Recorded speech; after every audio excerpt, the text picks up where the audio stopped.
భూమి మీద నువ్వు సనుగుతూ ఉంటే నీ సనుగుడు ఎవరికి వినపడిద్ది? లేఖనం అంటుంది, ఆ సనుగుడు యెహోవాకు వినబడెను. అది మనుషుల మీద కానీ దేవుని మీద కానీ నువ్వు సనుగుతూ పనిచేస్తే నీ సనుగుడు దేవునికి వినబడుతుంది. ఆ సనుగుడు నీ భర్తకు వినపడకపోవచ్చు, నీ భార్యకి వినపడకపోవచ్చు, ఎవరు నీ సనుగుడు వినకపోవచ్చు. అయ్యలారా, నీ సనుగుడు దేవునికి వినబడుతుంది. మీకు తెలుసు కదా అహరోను మిరియామి ఎవరి మీద సనిగిందట? ఎవరి దగ్గర సనిగిందట? అహరోను దగ్గర సనిగితే, మోషేను కూర్చి అహరోను దగ్గర సనిగితే మోషే కనపడలా. అట్లా కాదు నేను చెప్తున్నా కానీ మోషే కనపడలా, వినపడాల్సిన ఆయన కనపడింది. విన్నారన్నమాట. మోషే కనపడితే ఏం చేసేవాడు? రే చెల్లి అట్ట చేయకూడదు. ఆ చెల్లి కాదు కదా అక్క పెద్దదాని నువ్వు అట్ట చేస్తే అట్టక్క తప్పు కదా అక్క అనేవాడు. మోషేకి చెప్తే గద్దించేవాడు, హెచ్చరించేవాడు, తప్పక్క అనేవాడు. వినపడాల్సిన ఆయనకి వినపడింది. అద్భుతం. సనిగిందో లేదో ముఖం మీద అద్భుతమైన డిజైన్ వచ్చింది. ఎవరి ముఖం మీద చెప్పాలి? ఎవరి ముఖం మీద? మిరియా ముఖం మీద కుష్టు ఎందుకు వచ్చింది? బిడ్డ, సనుగుడు నీలో ఉంటే పాపపు కుష్టు నీలోకి వస్తుంది.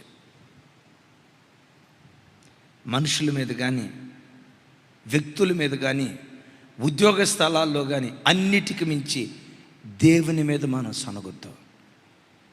సమస్య ఎదురైనప్పుడు సనుగుడు కాదు పరిష్కారం. రైట్, గమనించండి. ఆ మాట యెహోవాకు వినబడింది.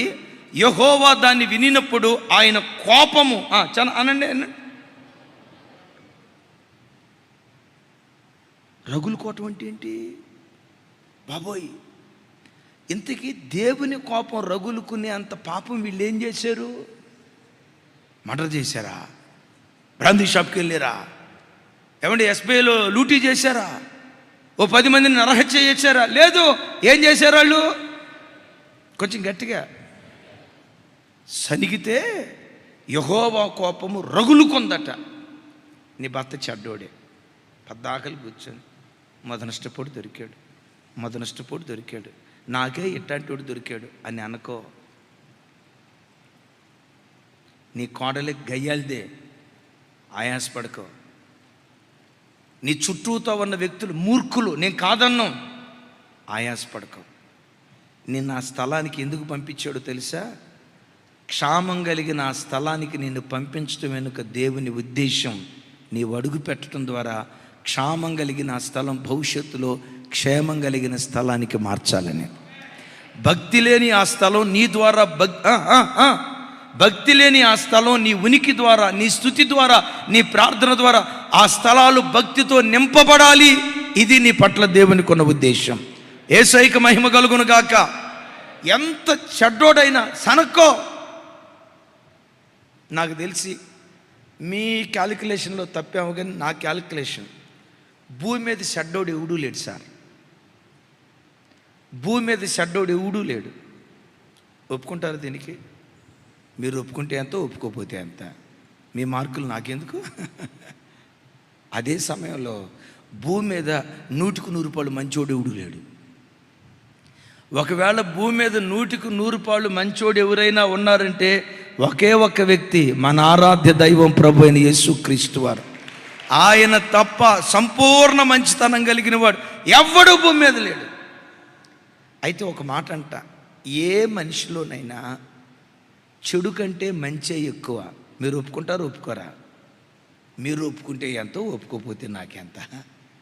కానీ ఖచ్చితంగా చెప్తా, ఏ వ్యక్తిలోనైనా చెడు కంటే మంచే ఎక్కువ. ఆ చెడు చూడకుండా మంచి చూసి, అయ్యా నా ఇంటి ఆయనలో ఈ మంచి ఉంది, నా భార్యలో ఈ మంచి ఉంది, నా సేవకుల్లో ఈ మంచి ఉంది, నా సేవకురాల్లో ఈ మంచి ఉంది, ఇంత మంచి ఇచ్చిన నీవు ఆ విషయంలో కూడా, నాకు దుఃఖాన్ని కలుగజేసే విషయంలో కూడా ఆ లోయ నువ్వు తీరుస్తున్నావు, అందుకని నీకు స్తోత్రం.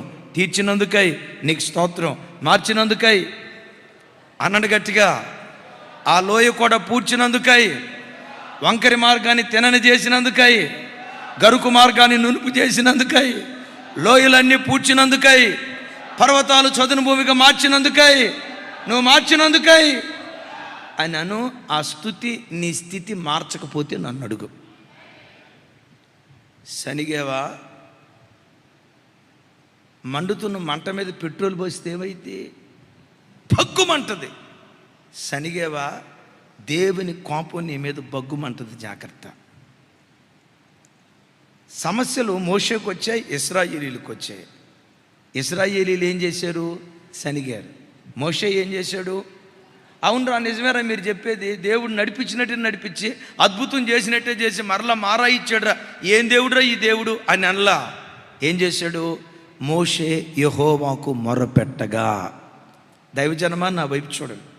సమస్య నీకు ఎదురైనప్పుడు సనగటం కాదు, దేవుని సన్నిధిలో సాగిలపడి చెప్పాలి. సాగిలపడి నమస్కరిస్తూ ప్రార్థన చేయి, సాగిలపడి దేవుని సన్నిధిలో మొరపెట్టు. సమస్యకు పరిష్కారాన్ని దేవుడు చూపిస్తాడు. ఇశ్రాయేలీలు చేసినట్లుగానే మోషే చేసి ఉంటే చేయలా. ఇశ్రాయేలీలు చేసినట్లుగా మోషే చేయకుండా దేవుని సన్నిధిలో మొరపెడితే బైబిల్ ఏమని రాసిందో తెలుసా? ఒక చెట్టును చూపించి ఆ చెట్టు కొమ్మ విరిచి నీళ్ళల్లో వేయి అన్నాడు. నీళ్ళల్లో వేశాడు. ఆ నీళ్ళల్లో ఉన్న చేదంతా విరిగిపోయింది. ఆ నీళ్లు కాస్త మినరల్ వాటర్ అయిపోయాయి, టాటా వాటర్ అయిపోయాయి, బ్రెజిలరీ వాటర్ అయిపోయాయి, కెల్లి వాటర్ అయిపోయాయి. అంటే ప్రార్థనా పరుడికి దేవుడు పరిష్కారాన్ని చూపిస్తాడు. వినారు ఈ మాట? దేవుని సన్నిధిలో నువ్వు మోకరించి ప్రార్థన చేస్తే నీ సమస్య ఎంత పెద్దదైనా అన్నా ఈ సమస్యను పరిష్కరించుకోవటానికి ఇట్లా నువ్వు అడుగులే.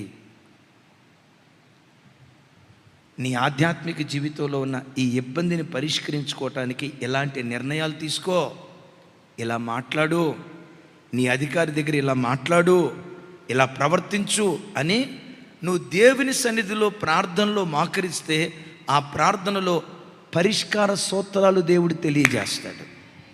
Praise the Lord. అయితే ఆ పరిష్కార సూత్రాలు కుల పెద్దల తలలో నుంచి వచ్చింది కాకూడదు, మన బంధువుల తలలో నుంచి వచ్చింది కాకూడదు. ఆ పరిష్కారం ప్రార్థనా గదిలో నుండి పుట్టిందై ఉండాలి. చప్పట్లు కొడుతూ స్తోత్రాలు చెప్దాం. 400 మందితో మీ అన్న నిన్ను ఎదుర్కోవటానికి వస్తున్నాడు అన్నారు. అనండి ఆ మాట. ఎదుర్కోవటానికంటే కలుసుకోవటం వేరు, ఎదుర్కోవటం వేరు. కలుసుకోవటం అంటే తమ్ముడు బాగున్నావా, అన్న బాగున్నావా, ఇది కలుసుకోవటం. కానీ ఏషావు వస్తుంది కలుసుకోవటానికి కాదట, దేనికి? ఎదుర్కోవటానికి. ఎదుర్కోవటానికి వస్తున్నాడు అంటే డి అనే కదా. ఈ వార్త విన్నప్పుడు యాకోబు ఏం చేశాడో తెలుసా? చూడండి. యాకోబు తనతో పాటు ఉన్న బెటాలిని రెడీ చేసి, రేయ్ కత్తులు నోరండి, ఖడ్గాలు నోరండి, గండ్రగొడ్డలు సిద్ధపరచండి, ఏ చేద్దాం. వాడు 10 మందిని చంపితే మనం 5గురిని చంపలేమా? మనమేమన్నా తక్కువ తిన్నామా? మొత్తానికి సానపట్టండి రా అని అల్లా 10 మంది దగ్గర కూర్చొని ఏం చేస్తే బాగుంటుంది అని అడగల. సమస్యకు పరిష్కారాన్ని చూపించగలిగే దేవుని పాదాల సన్నిధిలో మోకరించాడు. ఈ సమస్యను ఎలా డీల్ చేయాలయ్యా, ఎలా డీల్ చేస్తే దీనికి విరుగుడు దొరుకుతుంది అడిగాడు. దేవుడు 2 సూత్రాలు చెప్పాడు. ఏమి లేదురా నాయనా, మీ అన్నయ్య వచ్చేటప్పుడు 7 మార్లు సాష్టాంగపడు. నీ దగ్గరికి వచ్చిన తర్వాత మీ అన్న ముఖం చూసి నీ ముఖం అచ్చం దేవుడి ముఖం లాగా ఉందన్న, ఫ్లాట్ అవ్వకపోతే నన్ను అడుగు అన్నాడు. 7 సార్లు సాగిలి పడ్డాడు.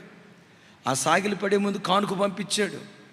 ఈ కానుక ఎవరికి అన్నాడు? ఏసావు అంటాడు కదా, ఈ కానుక నా ప్రభువుకి అన్నాడు. ఎవరురా నీ ప్రభు అని అట్టుడు చూశాడు. ఈ లోపు అన్నాడు, నీ ముఖం అచ్చం ప్రభు ముఖం చూసినట్టుంది అన్నాడు. ఏసావు ముఖం ఎట్టుందట చెప్పండి రా తల్లి. చర్చికి వచ్చేవాళ్ళు ఎవరైనా మిమ్మల్ని చూసి ముఖం సేవగండు ముఖం అంత ఇంత లావు పెట్టారనుకోండి, వాళ్ళ వైపు నవ్వుతా వందనాలు చెప్పి, అక్క మీ ముఖం చూస్తే నాకెంత ప్రశాంతతగా, నా వైఫ్ మీ ముఖం చూస్తే నాకెంత ప్రశాంతంగా అనిపిస్తుందో నాక, మీ ముఖంలో ఆ దైవిక తేజస్సు నాకు కనపడుతుందక్క ఆయనను. ఆ మనిషి సచ్చేదాకా నీకు క్లోజ్ ఫ్రెండ్ కాకపోతే నన్ను అడుగు. కానీ మన మాట ఏంటో తెలుసా, దాని ముఖం చూడు, సుంచెలికలు బట్టే దాని ముఖం ఉన్నట్టు ఉంది.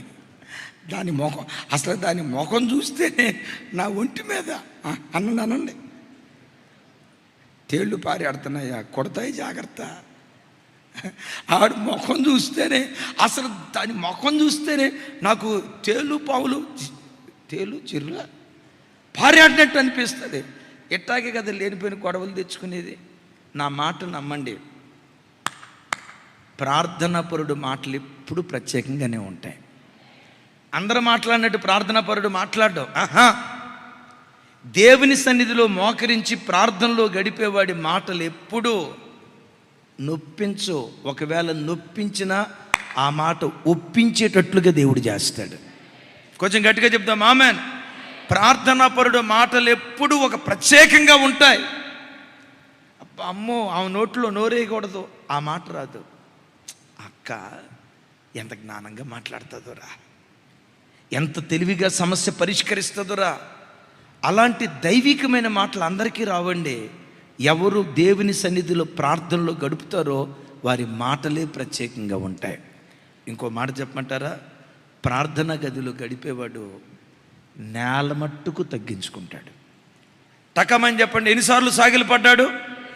వినపడలా. 7 దేనికి గుర్తు? సంపూర్ణత గుర్తు. సాగిలి పట్టం దేనికి గుర్తు? ప్రార్థన పరుడు నేల మట్టుకు తగ్గించుకుంటాడు. ప్రార్థన పరుడికి అహం ఉండదు, ప్రార్థన పరురాలకి గర్వం ఉండదు. ఒక మాట అంటే కొంతమందికి బస కోపం వస్తుంది. ఎందుకు ఈ మనిషికి బస కోపం వస్తుందంటే ఇది ప్రార్థన పరురాలు కాదు కనుక.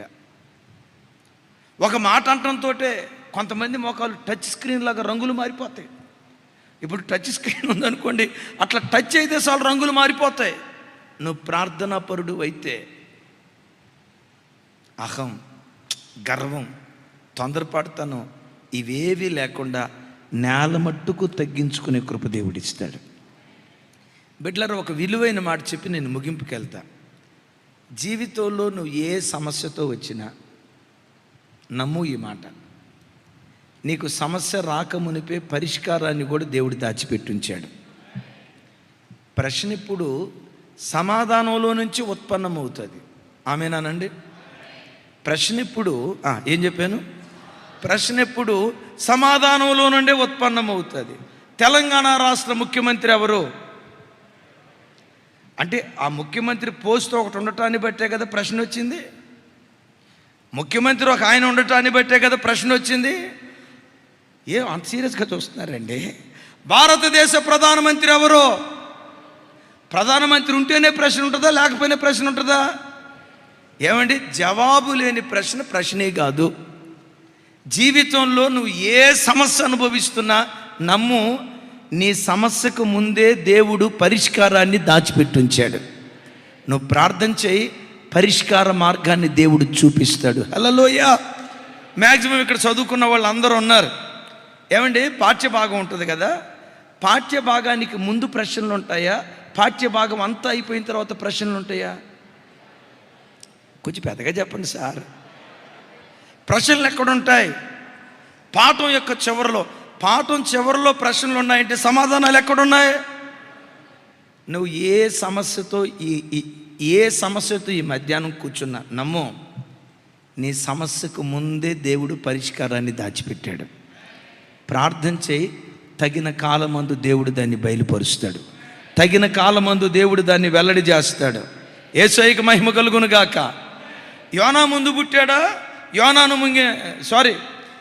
ముందు పుట్టాడా? నేను అడుగుతాను, ఆగండి. యోనా ముందు నేను అడుగుతాను, ఆగండి. నేను అనే మాట ఏంటంటే, యోనా సముద్రంలో పడిన తర్వాత శాప పుట్టిందా, పడక మునిపే శాప పుట్టిందా? ఎప్పుడు పుట్టి ఉంటుంది? యోనా ఈరోజు పుడతాడనగా 10 రోజుల ముందు పుట్టిందా? నెల రోజుల ముందు పుట్టిందా? టకమని చెప్పాలి. సంవత్సరం ముందు పుట్టి ఉంటుందా? యోన 6 అడుగుల ఎత్తు మనిషి, ఇంకా ఎత్తే ఉంటాడు. 6 అడుగుల ఎత్తు మనిషిని తన కడుపులో దాచుకోవాలంటే చేప ఎంత ఉండాలి? కనీసం 30 అడుగులు పొడవు ఉండాలి. 30 కాకపోయినా 20 అడుగులు పొడవు ఉండాలి. 20 అడుగులు పొడవు ఉన్న చేప నిన్నగాక మొన్న పుట్టి ఉంటుందా? కొన్ని సంవత్సరాల ముందు పుట్టి ఉంటుందా? యోనాకు సమస్య వచ్చింది ఇప్పుడు. యోనా సమస్యను పరిష్కరించడానికి ఆ చేప ఎప్పుడో పుట్టింది. తమ్ముళ్ళు, చెల్లెళ్ళు, ఏ సమస్యతో నువ్వున్నా, నువ్వు అనుభవించే ప్రతి సమస్యకు ముందుగానే దేవుడు పరిష్కారాన్ని సిద్ధపరిచాడు. సనగకుండా ప్రార్థన చేయి, సనగకుండా సాగిలపడు. నిశ్చయంగా నీ ప్రతి సమస్యకు పరిష్కారాన్ని దేవుడు బయలుపరచునుగాక. హల్లెలూయా. యాకోబు ఇంటికి కరువు వచ్చిన తర్వాత యోసేపును పంపించాడా? కరువు రాకమునిపై యోసేపును సిద్ధపరిచాడా? పెద్దగా చెప్పాలి సార్. ఇశ్రాయేలీలకు మాదీయ పారసీక రాజ్యంలో యూదులందరూ చంపబడాలి అనే మరణ శాసనం వచ్చిన తర్వాత ఎస్తేరును పంపించాడా? మరణ శాసనం రాకముందే ఎస్తేరును పంపించాడా? ఇవన్నీ నీకు నాకు బోధించే సత్యాలు ఏంటో తెలుసా? నువ్వు అనుభవించే సమస్య ఎంత భయంకరమైనదైనా ఆ భయంకరమైన సమస్యకు ముందే నీ దేవుడు పరిష్కారాన్ని సిద్ధపరిచి ఉంచాడు. ధైర్యంగా వెళ్ళిపో. ఆమేన్. ఇక సమయం అయిపోయింది, ముగిస్తున్నా. ఇక్కడ మారా దేవుడు అనుమతించేది మర్మాలు నేర్పడానికే. మారా దగ్గర దేవుడు మర్మాలు నేర్పుతాడు. అంటాడు కదా దావీదు గారు, శ్రమ కలగక మునుపు నేను త్రోవ తప్పి నడిచా, శ్రమ కలిగిన తర్వాత నీ కట్టడల్లో, నీ ఆజ్ఞల జాడల్లో బ్రతకటానికి దేవుడు నా కృప చూపాడు అంటాడు. రైట్. త్రాగటానికి చొక్క నీరు లేదు, మారా మంచినీళ్ళు అయిపోయినాయి కదా. ఆ మారా నుంచి కొంచెం ముందుకు వచ్చిన తర్వాత 27వ వచనం చూడండి. 27 ప్రార్థన చేసుకుందాం. 27 నిర్గమకాండం 15వ అధ్యాయం 27వ వచనం. నాతో కలిసి చెప్పండి. తరువాత వారు ఏలీమునకు వచ్చిరి. ఎక్కడికి వచ్చారు? ఎక్కడి నుంచి? స్వరం ఎత్తాలి. ఎక్కడి నుంచి? మారాలో ఏముంది? చేదు, నీళ్లు దొరక్క అల్లాడిపోయిన పరిస్థితి. మారా నుండి ఎలీముకు వచ్చిరి. అక్కడ 12 నీటి బొగ్గలను 70 ఈత చెట్లను ఉండెను. వారు అక్కడనే ఆ నీళ్ల యొద్ద దిగిరి. మారా దగ్గర ఎన్ని నీటి ఓటలు ఉన్నాయి? 1. ఆ 1 కూడా ఏది? ఇప్పుడు చేదు అనుభవించారు కదా. ఈ చేదు అనుభవించి కొంచెం ముందుకు వచ్చిన తర్వాత అక్కడ 1 నీటి ఓట కాదు, 12 నీటి ఓటలు. నీ దేవుడు ఎవరో తెలుసా? ఈరోజు నీ విశ్వాస జీవితంలో ఎంత కరువు అనుభవిస్తావో ఆ కాలంలో సహించు, ఓర్చుకో, పరీక్షలు నెగ్గు. నువ్వు అనుభవించిన కరువు రేపు సమృద్ధిగా దేవుడు మారుస్తాడు. మారా దగ్గర 1 నీటి ఓట, అది కూడా చేదు. కానీ ప్రార్థించాడు, దేవుని సన్నిధిలో సాగిలపడ్డాడు మోషే. ఆ తర్వాత మారా నుంచి ముందుకు సాగితే ఎలీముకు వచ్చారు. ఎలీముకు వచ్చినప్పుడు 12 నీటి బొగ్గలో 70, అనండి పెద్దగా, 70 ఈత చెట్లు. ఎన్ని నీటి బొగ్గలు అంటే ఒక్కొక్క గోత్రానికి. అక్కడేమో 12 గోత్రాలకు 1 నీటి బొగ్గ, ఇక్కడేమో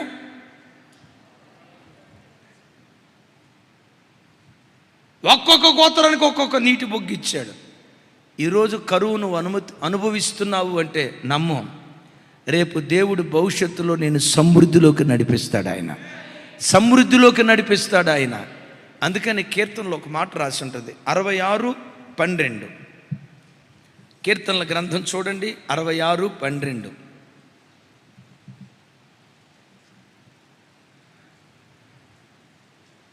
నాతో కలిసి. నరులు మా నెత్తి మీదకి ఎక్కున్నట్లు చేసితివి,